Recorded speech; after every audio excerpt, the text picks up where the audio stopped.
Welcome back to Hoppy Hour, episode 2. I'm here with Josh from the Foundry, who is an old friend of mine. Not old in years, just old in, I've known you for a long time. So we're here at the Foundry today, which is St. Patrick's Day. Happy St. Patrick's Day. I'm loving your glasses. They're pretty cool. Yeah. And I've got a fake nose ring on, so I'm feeling kind of hip today. So we're here at the Foundry because, with it being St. Patrick's Day and being such a beer-centric day, we thought that coming to the bar that has the most taps in Northwestern Ontario would be pretty perfect. Yeah. So Josh, thank you for being here with me today. Thank you, Carrie. Thanks for having me. So, tonight, anything cool going on? Well, it's actually just our regular scheduled karaoke night for entertainment, but we figure that's going to be wild and crazy, so that'll be good. It is St. Patty's Day, so we're just expecting it to be insane in here. Hundreds of people running through the building, I'm sure. So. Do you have a favorite drinking song that you might sing for karaoke? One of those, no, I want to say Proclaimers, but I think that's the wrong one. Tub thumping? What's tub thumping? Oh, that's a good one. Chumbawamba. No Irish in this blood. Okay, well, we'll see if But Ukrainians, we still like to drink a lot, so. Absolutely, it's okay. absolutely. Cool, well, your taps. I mean, your taps are insane, and as a beer lover, I can tell you that drinking beer from a tap, a draft beer, is far superior from drinking a bottled beer. Yeah. So 24 taps and quite an assortment that you have behind us. It's amazing and impressive. Tell me a little bit about how you select the beers that you put on tap. Well, I'm really big about keeping a nice rainbow of beer. I want to be able to offer every different variety to people for different palates. So, we have everything from, your light fare to your darkest of dark beers and everything in between. We've tried to, offer up some great light alternatives to people that like light beers because there's such a variety of Ontario craft beers that are light nowadays. Sessionable beers that you can drink for hours all night. As well, I have, 8.5% beers and stuff that you sip on all night, limited edition stuff, and that's what I love. I love the unique beers with, very strong flavor profiles, and yeah, there's such a big universe to beer, Now, you were telling me earlier about your favorite beer currently. Yes. Tell me what that was again. Right now, I'm a big fan of Urbach's, or the Urbach by Creemore, but Box in general. So we have Urbach by Creemore, which is a delicious beer. It's malty, caramelly, not much hoppiness, a little bit of dark. It's an amber beer. And then we just got in a fantastic beer by Creemore called Hellesbock, Helles meaning light. And so it's a little bit of a lighter tasting Bock, but still delicious. Yeah. That's nice, cool. Balanced beer. I love how you're very knowledgeable about all your beers. I think that's super impressive and really important. When someone comes into the bar, it's really nice to talk to someone who actually understands a little bit about the different beers and what they're all about. And just for people who aren't aware, just because I learned this just recently, a sessional beer is something that you can sit down and drink for a long time. So it just means kind of a lighter tasting, lighter flavored beer, meaning that you can sit down for a good beer drinking session. That's how I remember it. So, but you sound way cooler saying I like a sessional beer or sessionable beer rather than saying I like a light beer. We'll use that when I like that a lot. And I mean, there's so many colorful terms when it comes to describing beer. It's similar to wine in that world where it's really grown in terms of the appreciation and the language to describe beer. And it's very colorful. It's awesome. Yeah. Something that really impressed me too about the Foundry when you first opened was the fact that you keep your kegs right there in a fridge right behind the bar. So the beer has a very short distance to go from the keg to your tap, which is every bar owner's dream and every bartender's dream because you're not heaving kegs up big flights of stairs and trying to get them attached. So I always thought that was really, really cool, and hopefully we can show some footage of how neat your fridge is. And technology's come a long ways these days. Like there's a whole cooling system that happens. So theoretically up to half an inch to the end of my tap, it's kept cold, perfectly cold every single time. But not too cold. You don't want your beer too cold. Has to be perfect. Yeah. All this, speaking of beer, has made me super thirsty. Let's have it. So a flight is an arrangement of beer, small portions of beer so that you get to taste a little bit of each. Can we show everybody what a flight is and can we enjoy one? Absolutely. Okay, let's do it. So now Josh has been so kind to pour us a flight of beer. A flight is basically 4 5-ounce samples of beer, so you get to enjoy 4 different flavors instead of one big pint. my personal favorite way of doing things. So Josh, tell us a little bit about the beer you chose for us. Well, I decided to get a nice variety for us. So Yay. first beer here is Muskoka Detour. Cheers. Yum. And it's a nice light sessional beer from Muskoka, but it's a dry hopped beer. So they actually add fresh hops to the beer after it's been brewed to give it really that beautiful aromatic taste to it. Yeah, it's lovely. It's delicious. And nutritious. It is one of my favorites. Excellent. And I figured I'd give a little tribute to our friend Josh. That was our first member of the Hoppy Hour. Yes. Next is one of our local fairs. This is Skull Rock Stout by Sleeping Giant. And it's a oatmeal stout. So it's a little different than a Guinness where it's not a dry stout. It has a little bit more sweetness to it. It is still very full bodied though. Lots of great flavor. You know what I love about this one, Josh, is that you look like you're a really cool beer drinker when you're drinking this because it's all dark. But then when you drink it, it's actually surprisingly light. It doesn't feel heavy. Yeah. It doesn't weigh you down. It's very, very tasty. We actually make a very fun variation on the Skull Rock Stout where we do a sugar and cinnamon rim on it, and we call it a sugar skull. And it's a delicious thing that we've come up with here. So I remember the first time I had that.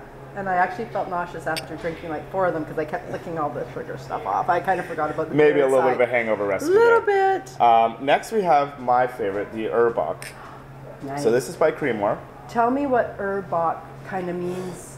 Well, Urbach is a German-style lager, is where it comes from. It's a dark lager. We believe Bach, from talking, has to do something with goats, but we might have to look a little entomology up on that one. But it's a amber beer with nice caramel, malty notes to it. Not much hops, so for those of you that aren't into hops, this is a really great beer to drink. That is delicious. 6.5%, so it's got a little bit extra kick to it, so you don't need too many. Who's that by And this again? is by Creamoire. Creamoire. Yeah, Excellent. Creamoire is so doing another Ontario craft. Yeah, and they're doing a really good job putting out a bunch of unique products. They have a Pilsner coming out this week, and I'm excited to get that on tap. Delicious beer. And then this is I thought I'd save this one for last because this is the one that has become very popular in the past couple of years in North America is IPAs.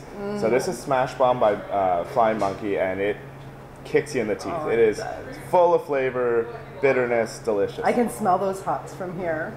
And what's cool about hoppy beers is when they're really hoppy, you get a secondary buzz, for lack of a better word, from the hops. So you don't just get your alcohol feeling, you get your little bit of a good feeling from the hops as well. See, I'm learning more. I knew there was something I liked about this one. Yeah, no, this is delicious. I love Flying Monkey, and their graphics and everything and all of their advertising is so colorful and fun and wild.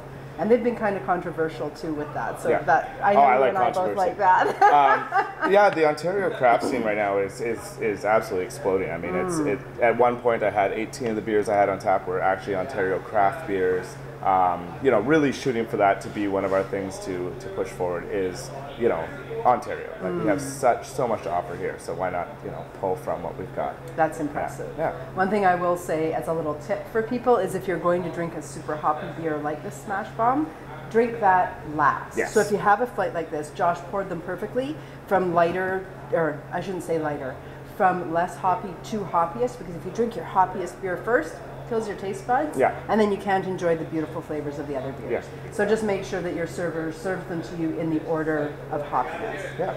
So looking around your room, you have some amazing images of Thunder Bay in days gone by. So can you just explain to us the Foundry? Where'd you come up with the name? What does it mean? Tell us a little bit about the history. Well, the name was just kind of a happenstance come up with the name. There wasn't any real strong story to it other than the fact that it sounded really cool. So that's the name of the Foundry. Now we've been wanting to be a business that will be part of the city for a long time. So we decided to pull from a lot of the history of Thunder Bay. So we've got lots of fantastic pictures of days gone by, as you said. Most of them dealing with Red River Road and this street and kind of the different time periods and the different faces it's had over the years. There's been lots of amazing buildings and lots of amazing stories. So if you bring a grandparent in here, you're going to get some good stories out of them on for everything from the old coffee shops to you know, the post office that was at the corner, or the city hall. You know, it's a very vibrant area that's got a long history. So it's pretty neat. Yeah. Like when I look at the picture up there of all the people, and I think they're waiting for soldiers to come home. I actually get goosebumps because it's amazing that that'll happen right there. Yeah, it's I know. Just pretty neat. I know. And we forget that. I'd love to see us get back to that place where we have, you know, people milling about the streets too. I mean, the revival of downtown is something that we're all excited about and trying to work towards down here. So yeah, it's happening. Yeah, it's happening. Yeah. So food. Food is great. Yeah, we have a. Thank you. Yeah. We have a you know, extensive pub menu. You know, everything from your classic, you know, house-made burgers to matzo sticks and nachos. You know, we're always evolving, coming up with new things, lots of specials. It's a fun process. Yeah, food. Gotta have it. I'm particularly interested in your fish and chips. Yeah. That you make with 360 Pale Ale. Yeah. Because I love the whole beer in food sort of thing. For sure, for sure. Can you tell us a bit about that? It's something I'm learning about as well. But there's a large world of pairing, and we all know what tastes good with other things. But with our fish and chips, we've actually used the local 360 beer batter. We've used the local 360 beer to make the batter. Right. And it's a delicious, a little bit hoppy beer, so it gives a little bit of great flavor to that batter, and it's always nice to feel like you're supporting your local businesses. Absolutely. Yeah. And then my final question, or my final comment. So for me to come here, it's usually 11:30 on a Friday or Saturday night, and there's a band kicking it up there. Yes. And that's my favorite thing. Come in here, live music. Tell us a little bit about your live music scene, because I think that's a super important piece of who you are. Yeah, absolutely. We're huge supporters of our local music scene. We've been extending to get more local or more touring acts from Canada in here. But every Friday and Saturday night we have, you know, rock and roll, you know, dancey kind of music going on. Thursday nights we have jazz music, and then we follow up with a DJ. Wednesday we have open jam. Tuesday we have karaoke. We're always trying, you know, music and events, you know, make a party, and we like to have a good party here. So yeah, no, we come out and see some, you know, great local talent here, and they're, you know, it really makes the night, you know, worth having fun. It is amazing. It's awesome. And so I know my own favorite is Tin Pan Alley. Yeah. Just because their songs, you can dance, but yet they're live. It's just amazing. Are there another couple of bands that you find regularly keep coming back? Well, we're huge fans of the Green Bank Trio here. They really get They're coming to Beethoven this year. Yeah. No, I heard about that. Yeah, they're great. They get people dancing. I love bands that get you dancing. Yes. Right? You know, you want people to be having fun. So Green Bank Trio is one of my favorite, and then probably one of my top Thunder Bay bands is Auditor General. So whenever Auditor General, they're a little bit more mellow, but man, they play an amazing show. They did Beethoven last year. Oh, see, look we get all the hot shots. Yeah, you do. And you know, Jean-Paul DeRover, Nick Sherman. There's a lot of really great artists in our city that, you know, I know you can't name them places. all, but they're all amazing, and they're all here. Yeah. So really, when you think the most on-tap beers in northwestern Ontario, we'll say that for sure. For sure. Amazing food, amazing music. Really, you've kind of got it all here. We're trying. Kind of excited. So thank you so much. Thank you for coming, Carrie. Thank you. Yay. I've had so much fun, and now we have to finish our beers. I'm excited. I'm up for it. All right. I'm going to go back to your Bach. Oh, me too. What do goats say?